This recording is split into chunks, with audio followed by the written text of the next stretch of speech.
Hey everybody, welcome back to Mask of the Slasher. We are in episode 18. Woot woot. Ooh, get it.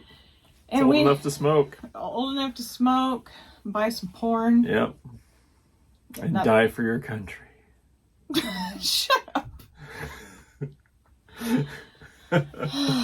Anyway, today we decided to talk about the movie Midsommar. There's big reasons behind this. Big ones. Huge reasons. Huge. Enormous. Okay, so where this comes from is the fact that Ari Aster, who's the director, a lot of his movies, people either love him or hate him. And this is no exception. I feel like some people don't look into the entire movie, don't really look at the details of it. And there is a lot of details. I wrote 6 pages of notes. I thought, I don't think a lot of people understand the whole story, the whole plot, everything. I've seen people just go, oh, it's stupid, and that's it. Yeah. And it's like, this movie was never intended to be a horror movie.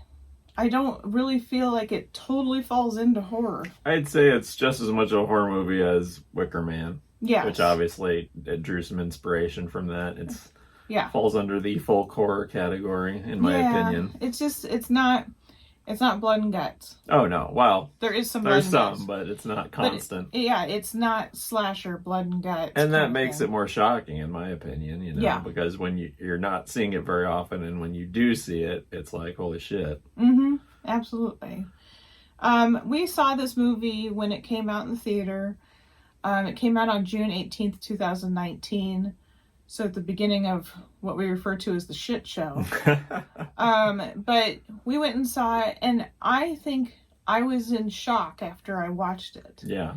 Because it's a lot. It's just a lot. Mm-hmm. A lot of imagery that is, it's rough. Mm-hmm.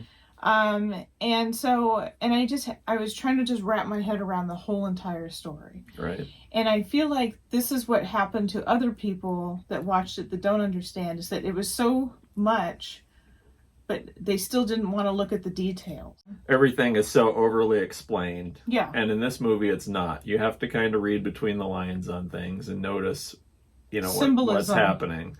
And people, I think, have been trained not to do that now because everything is so over-explained and everything has so much backstory. Here, you don't get very much backstory on anything. And that's what made it so good. Right.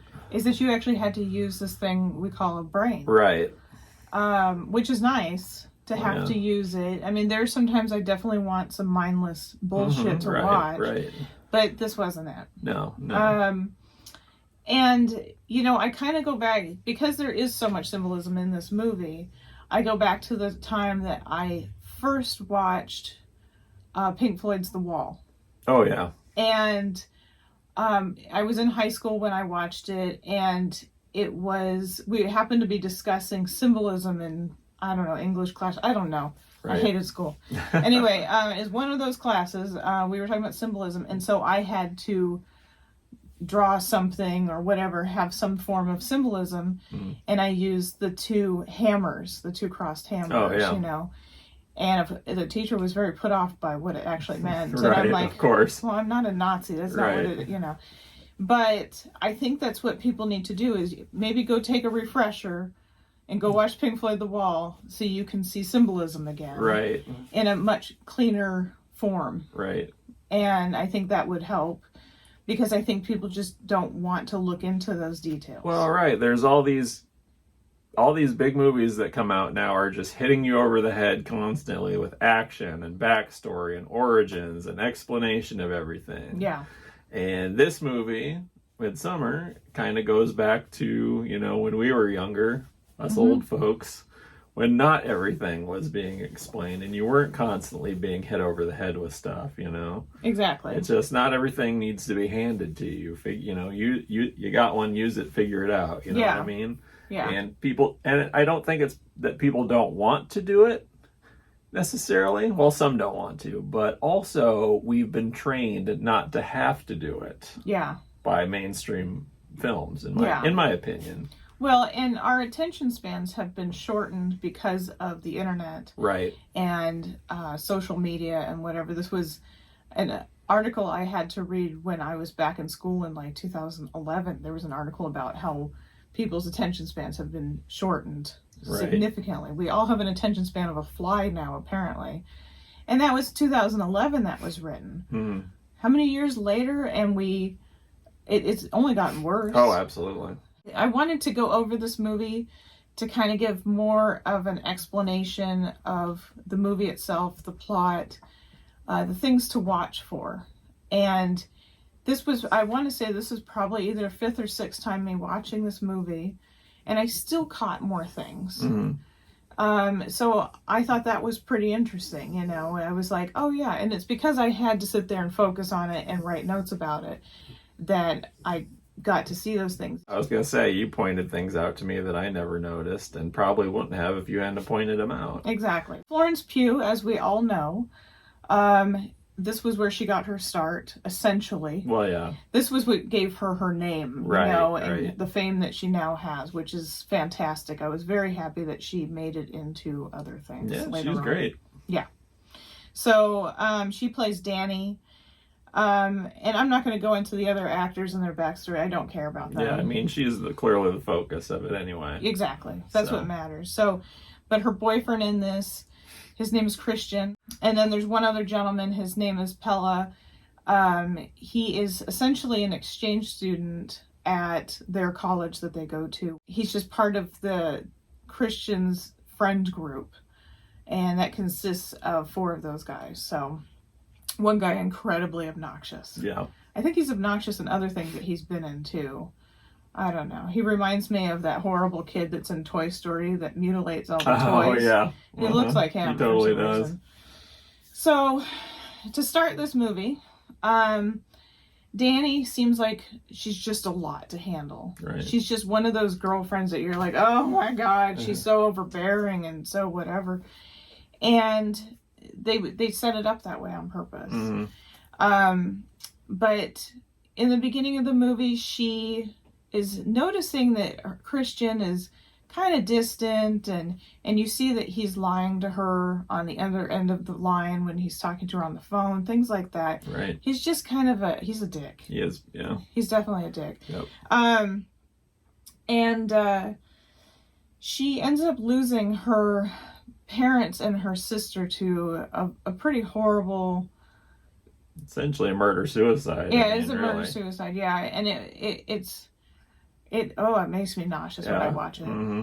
It's pretty horrible because it's very realistic. Yeah. She's just like, of course she's just overtaken by grief and all this stuff. And I'd like to point out, this is a small detail, but I know that Florence Pugh happens to have asthma pretty severely. Mm-hmm. So when she's crying in that scene, she is almost hyperventilating, and you could hear the raspiness because of the asthma. Oh, interesting. And I'm like, it just helped her, really. Oh, yeah. Because it made it sound even worse than really, you know, like what somebody would sound like if they were in deep grief. Yeah. Mm-hmm. So I thought it was fantastic. Yeah, I would compare her performance sort of to I'm sorry, I don't remember the actress's name in that Huasara movie that we watched. Oh, yeah. And similar, like, just really good at conveying, like, grief and just outpour of emotion, just so realistic in my opinion. I do have to say, through the movie where she is crying, she makes that really ugly face. Yeah. And when I first watched this movie, I couldn't get past it. I was just like, God, that face is so horrible. Yeah.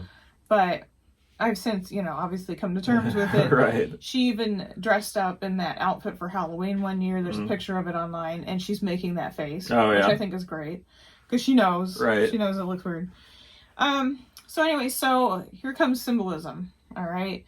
So Danny and her boyfriend are sitting there talking about just things that are going on with her being sad and all that. And he says, I need to go to a party for a little bit. Worst timing. Right. I was like, are you kidding me right now? If you were to do that, I'd be like, sign the divorce papers. Right. No way. That's just dumb. So she goes with him, which of course he's like, he doesn't want her to be there. Right. Because she's the old ball and chain. Right. And at that party, the group of friends are discussing the fact that they're going to go to Sweden in 2 weeks and try to sound all nonchalant about it. Mm-hmm. But they go back to the apartment. Danny and Christian go back to the apartment, and they're talking about it. And it's just, he just does not understand why she's upset that she was not aware that he is going to Sweden. Right.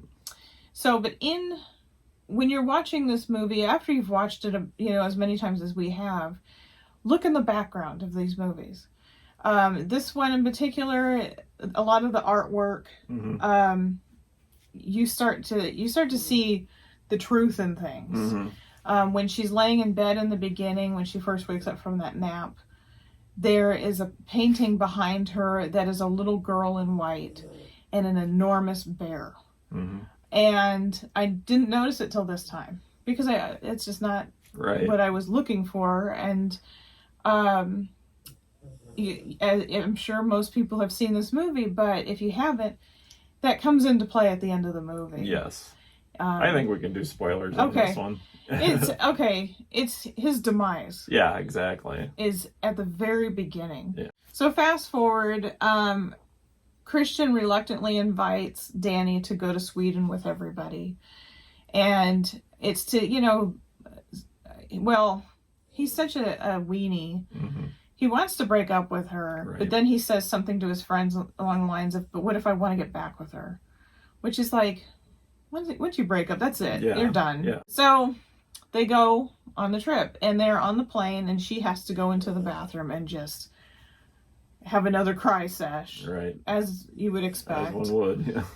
But she does this thing in the mirror before she walks out, and she does this breath thing, which you'll see later on in the movie that's what they do before they go and do something big. Yeah. And I don't know what it means. I think it's something along the lines of gathering yourself and trying being to prepare. prepared. Yeah. So it was something that just caught my eye this time around. Mm-hmm. Nobody really knows what's happening because Pella has not really given some deets. So they're driving 3 hours to this location, and they stop and they decide to do mushrooms with just a random group of folks that he happens to know, that Pella happens to know. Mm-hmm.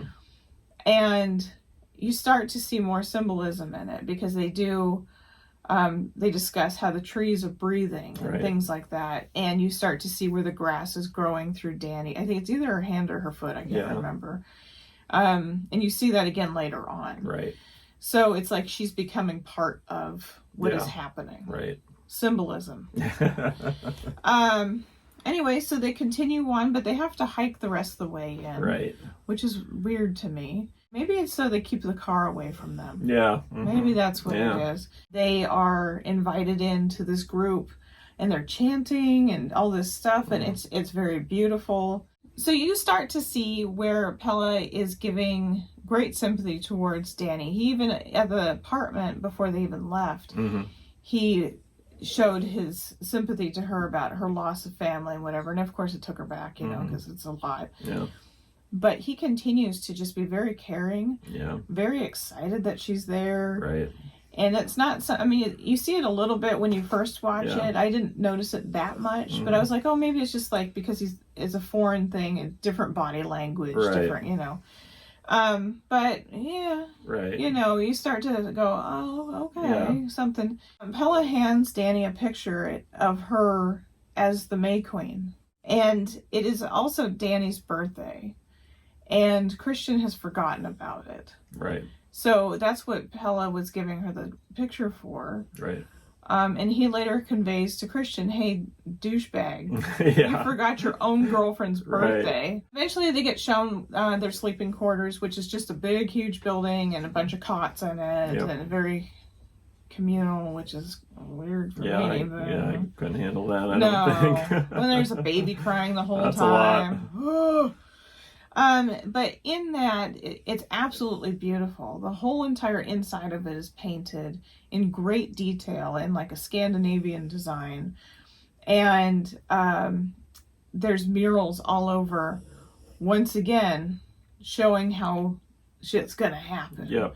But you don't really know that, you know, you're just like, oh, okay, you know. Yeah. You're not going to pick up on stuff like that until you watch it a second time, so. Exactly. If you watch the behind the scenes on the Blu-ray, they do explain some of it, but obviously don't watch that until after you've got full grasp of the movie, because I think it ruins it. Right.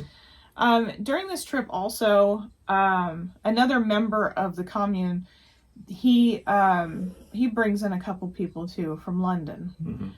And this couple, and they're also kind of taken back by what's going on, and they're like, okay, you know, just trying to roll with the punches, but it's pretty strange, the situation, as you would imagine. Everybody's dressed in white. Yeah, it's basically a commune, I mean, more or less. It is. It's a cult. It's off-putting, you know. I would say, though, look how their clothes look really comfortable. They do. They look breathy as right? Oh my God. I know. Like I was soft and breathy. Yes, and each outfit was individually made. Really? Yeah, it was, and embroidered and the whole thing. It was fun facts for you. Part of the reason for this trip for these boys was that some of them are going to be doing their thesis. Christian breaks the news to a gentleman named Josh. Oh. Yeah. Who was already saying that he was going to be doing this as his thesis, and Christian is just like, hey bro, guess what? I'm going to do my thesis on this too. Right. Because the man can't have his own thoughts. He just keeps digging the POS grave for himself as the movie progresses. It is. He's just such a dick. And so you start to see that his selfishness is in abundance. Yes. Probably the most shocking scene in this entire movie is where the elders end their life cycle. Right. It is explained essentially by the time you're 73. When you are 73, that's it. Yes. It's done. And the guy did explain it, but people probably, you know, they laughed it off, because he just went like that. Yeah, and that's like funny. Just kind of being, the two elders, after a nice lunch, which I wouldn't be able to eat if I knew this was going to happen, but a nice lunch, whatever, they do a ceremony and they go up on a mountain. And each one individually jumps off and lands on a rock and kills themselves. And they do not hide the gore in this. No. It is fantastic gore, by the way. It is very good. I give it 2 thumbs up for gore right there, because, that's rough. But it's good. Yeah.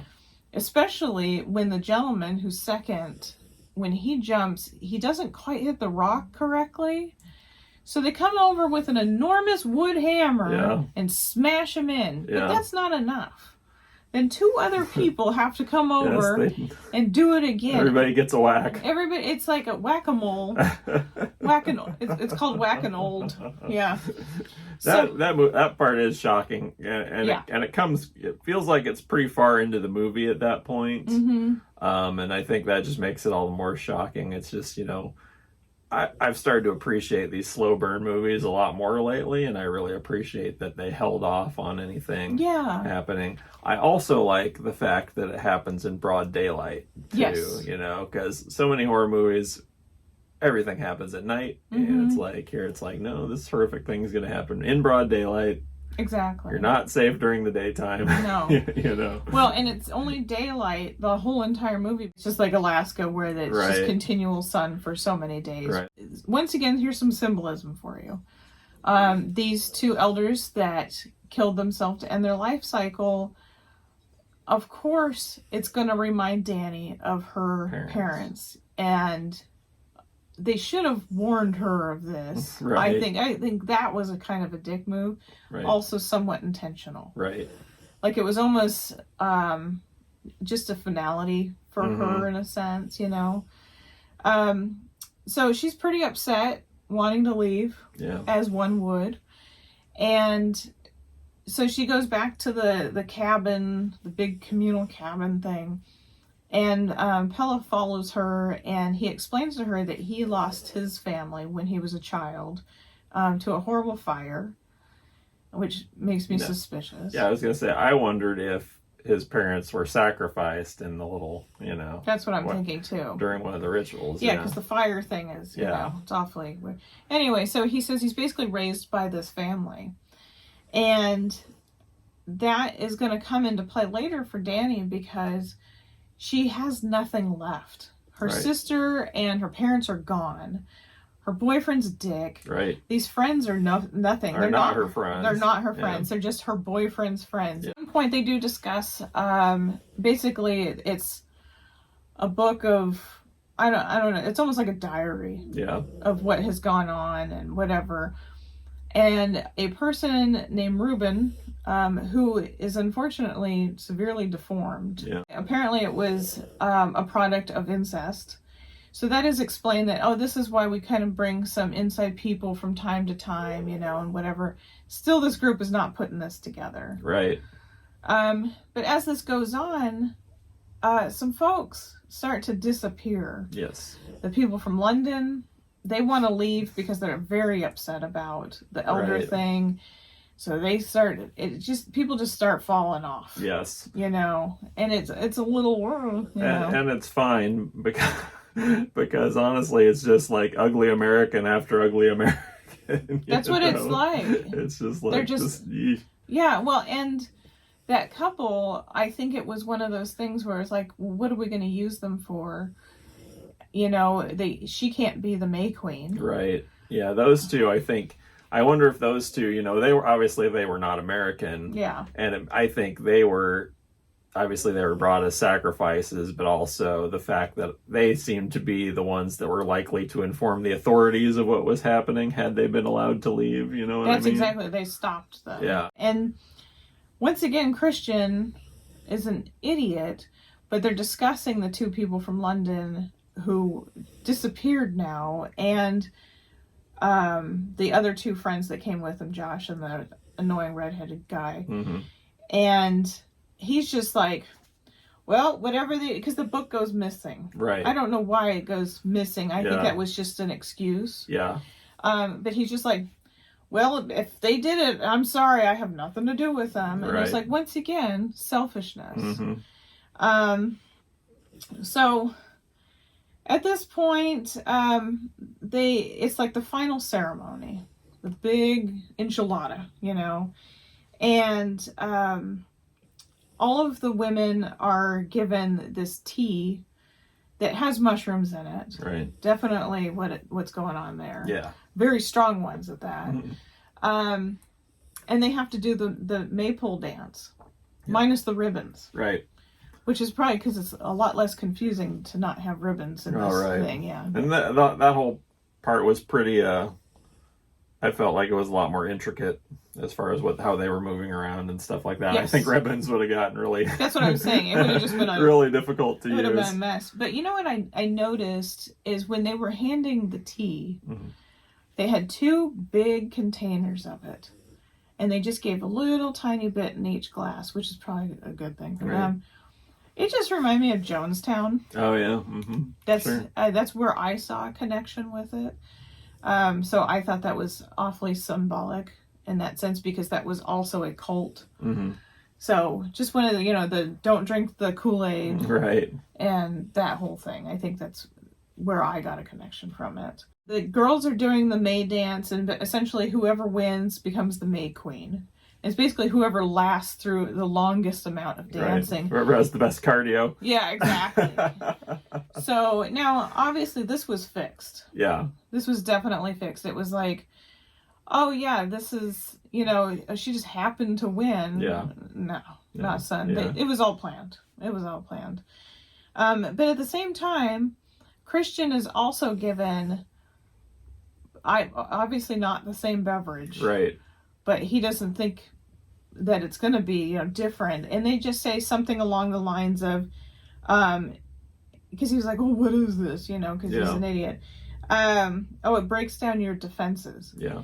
And not even then does he go, oh, maybe I shouldn't do this. That's when I'd be like, nah, son. Well, he does hesitate, remember, for a minute. He's like, I'm worried I might have a bad trip. And the gal persuades him to drink it anyway. Because he thinks he's going to get some pootie tang. Yeah. Because the redheaded chick has been flirting with him this whole time. Right. And pubes were put into his meat pie and all these things. He knew what was going to happen.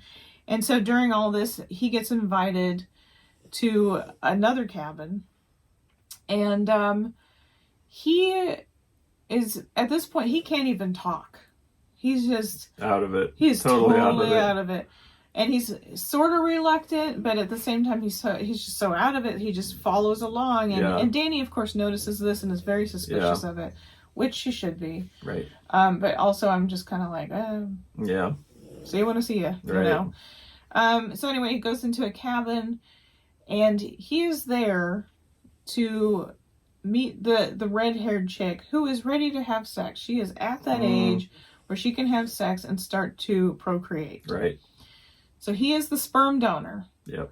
This is the most awkward sex scene ever. Indeed.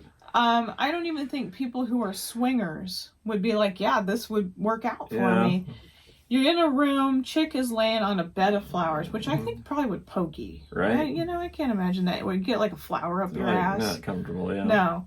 But you're surrounded by a bunch of naked women. Right. Old and young. Old women. But it's kind of cool at the same time, that it's all different shapes and sizes of women. It's not we're just going to have all these hot Swedish women, naked, what I mean? Exactly. So he's just like, all right, I'm supposed to hump this chick with all these people watching. Right. And he's just like, all right, whatevs. So he starts going to town. Well, then this other chick comes in and she starts singing right, and he's just looking up like, why are you singing in our faces? And he's like, well, I guess I gotta keep going, And then one of the older women starts pushing his butt to help him with the thrusting there. Yeah, it's so awkward. Oh, yeah. It's rough. It is rough. At the end of the May dance, Danny has won the contest, and is the May Queen, and she goes and does May Queen stuff. And then she's like, wondering where Christian is. Yeah. She just looks through the keyhole and is just like, oh yeah, bro's going to town. Right.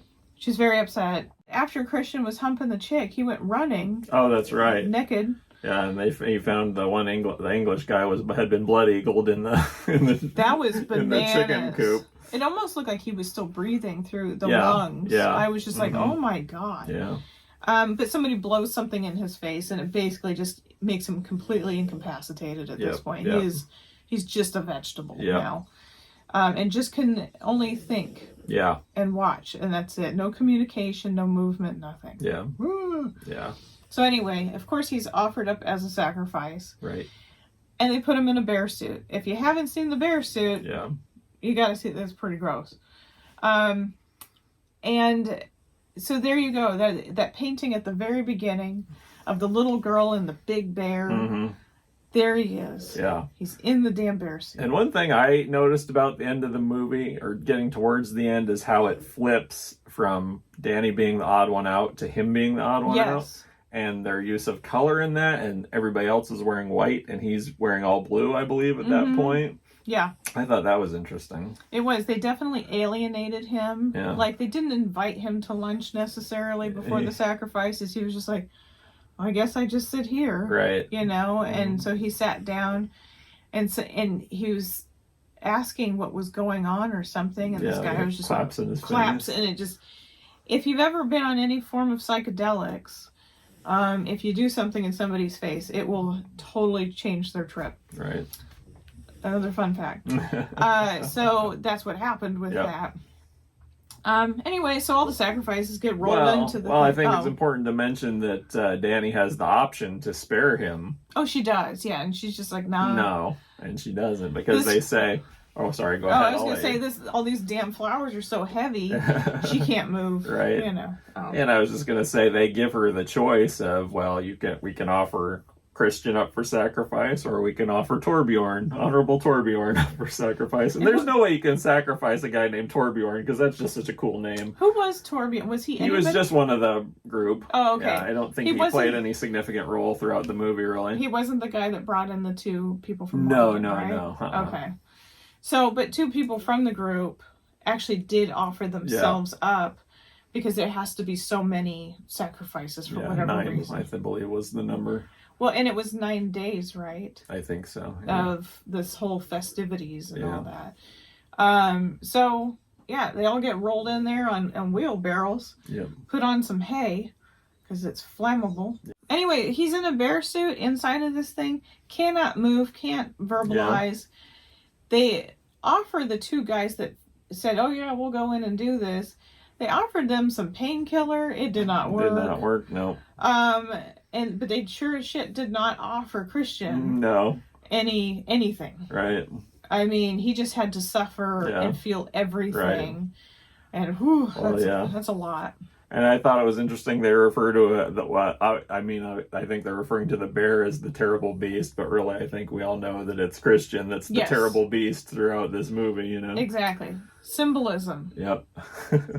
Once again, there's some symbolism in there. So, and at the end of this, Danny just feels at ease. Right. At first, she's very upset, of course, that she knows that he's burning alive in there. Right. But then she stops and she starts smiling, and it's just like, she found her family. Right.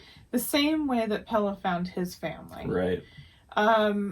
And that's what she needed. She needed to be connected to people who cared. Right. And are supportive. Right. And what she had back at home was not it. Right. Obviously, after losing family, people who really aren't her friends. Right. So I think it was fantastic that she did find a family. Mm-hmm.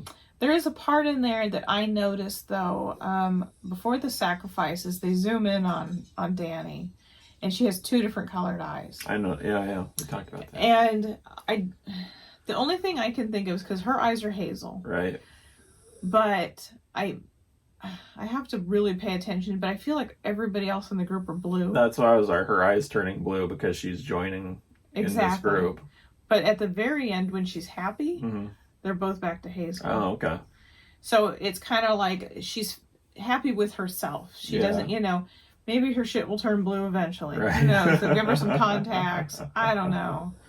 But I was very happy for her. Right. That she got rid of this asshole in her life. Yeah. She just made excuses for him all the time and just let him. She was a doormat. Well, yeah, absolutely. I mean, and it was horrible. It was absolutely horrible. And so that's when I had to explain all of this movie to somebody. Obviously, it took a lot less time and it was just a paragraph. Right. But basically what you're getting from this is that Danny was a doormat. She had crappy people in her life. Her family was, murdered. Yeah, she's also horribly traumatized. Yeah, she's horribly traumatized. All of these things.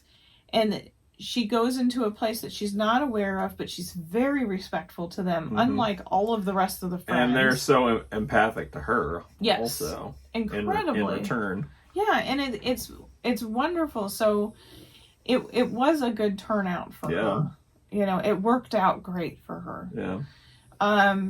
And so I wish people would see that more, that there's more to the story. Yeah. Go back and watch it. Really pay attention to all the details because there's a lot of them. The buffet table before everybody gets sacrificed, all the centerpieces and whatever head or whatever that was on the table, it's all breathing. Yeah. It's, because everybody's on mushrooms. Right. But it's that whole thing where she is part of the group. She is part of nature. Yeah. And that's why she is covered in flowers. It's all symbolic. Give this movie another shot. Really think about it. Not everything has to be a slasher movie. Not everything has to be full-blown horror, gore, 24 hours a day, 7 days a week. Not everything has to be handed to you on a silver platter. No. It's like, like I said, think, take some time to think about and contemplate what you're seeing. I know that a lot of people have discussed this movie. And it has a lot of comparison to The Wicker Man, which I will fully say I did not see The Wicker Man until after this movie because it just never looked interesting to me. And it's a slow burn just like this movie. Right. You can definitely see the comparisons. There's even a nod to it when the redhead guy, he's sacrificed. They put him up as a doll, essentially, and he's got a Joker hat on. And at the end of Wicker Man, all the townspeople are dressed in these character costumes, these caricatures of themselves. And there's people in Joker hats. Yeah, exactly. The one, the police officer that got sacrificed, he ends up stealing the costume of the fool. So and so there was a nod to it. So it's not like Ari Aster was just like, hey bro, I'm going to steal this idea. Exactly. And that's it. Yeah, you know? I think it was very much a loving homage. Yes. And not a rip-off everybody by any knew means. that, you know. I'm a little disappointed that there wasn't a sexy song, sung in the hotel room. We didn't get the barkeeper's daughter, no. No, not in this one. None of it. But you did get pubic hair and a meat pie. That's true. I'm pretty sure that was period blood or something in his cup as well. Yes, that was the other. Remember I said there was something with her period and I just had missed it. Yeah. I don't really need to see it every detail, my God. Right. But yeah, and that's actually, there is a something hanging on the clothesline that is the whole story of that. And they walk past it, but they're just these guys are just so oblivious to their own symbolism that's around them. I mean, Christian is sitting in the room before he goes in to have sex with that chick. He's sitting right in front of some sweet wallpaper, which I wish they would sell. But of a man in a bear suit on fire. Right. And it's like, that's your future, bud. Yeah. You know, but you just... Yeah.